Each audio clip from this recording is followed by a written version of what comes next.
Okay, now that the Good Smile Company section is done, the final part of the entertainment center is the VGC Foundation.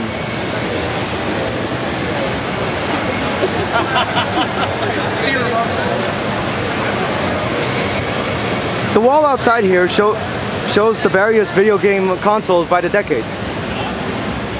Like, for example, for a little bit of a trivia, the very first home video game console is the Magnavox Odyssey in 1972. I'm sure you might have seen it in an Angry Video Game Nerd episode. And it goes on for like different decades.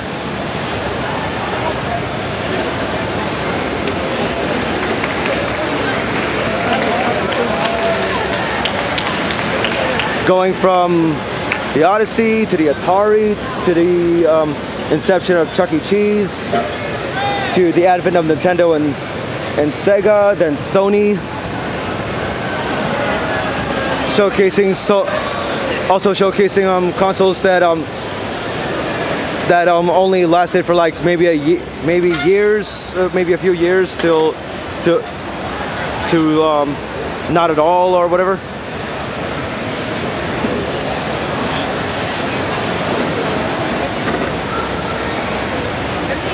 So yeah, why don't we step in the VGC Foundation? Now inside here, there's like various different game companies showcasing each of the consoles. Like here, we have the Nintendo section, and what these attendees are playing right now are the Nintendo GameCube.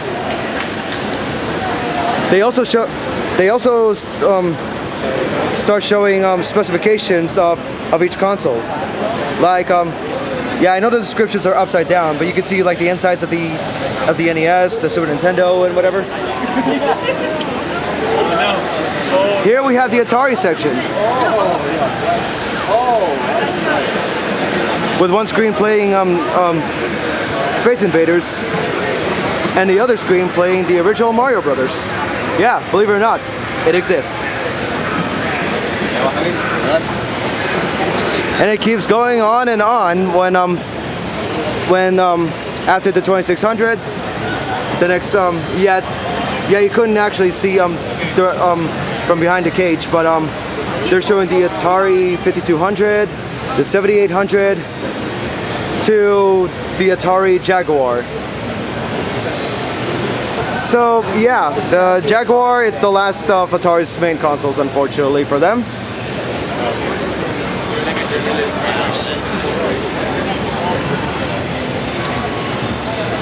And of course this section right here is the Sony section, but there's no need for me to explain that.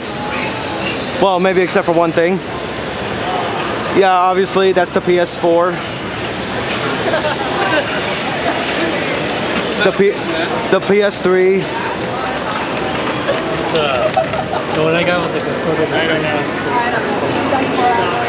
Then you have various PS1s being showcased.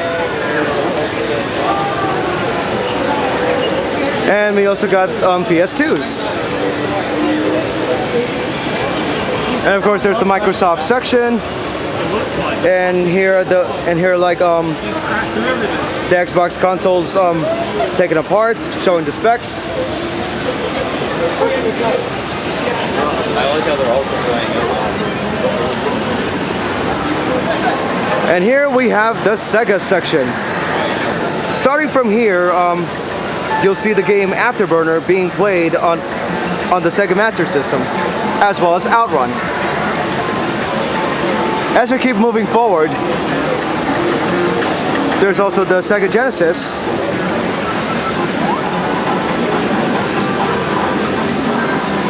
Yeah, too bad they don't have the Genesis add-ons though. Oh, moving on from the Genesis. Here we have Panzer Dragoon, the first game, being played. Yeah, you couldn't see it, but it's actually being played on the Sega Saturn. And here's another classic, Sonic Adventure, being played on the Sega Dreamcast. Yeah, you can partially see the Dreamcast behind the cage.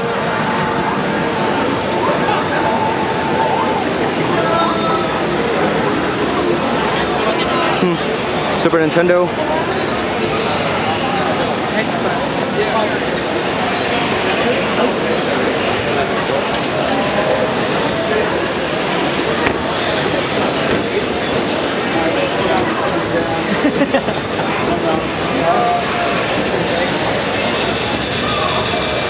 And finally, we got the one-hit wonders.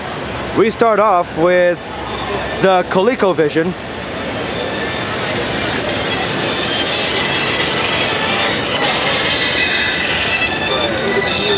The SNK Playmore Neo Geo, although it's actually their different version of it, which is the Neo Geo X. And here we have the Philips CDI, and if you don't know what the Philips CDI is, well, I guess you remembered all those bad Legend of Zelda cutscenes or whatever, that are on YouTube. Yeah, those cutscenes actually came from the CDI console. And yes, those games suck. And here we see in television,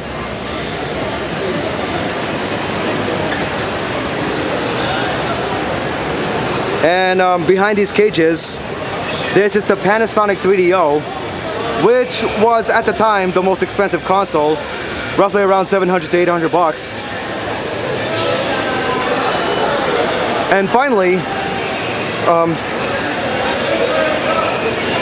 we see the TurboGrafx 16, known in Japan at the time as the PC engine.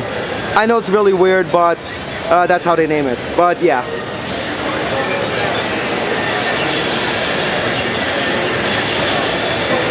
Very underrated console it is.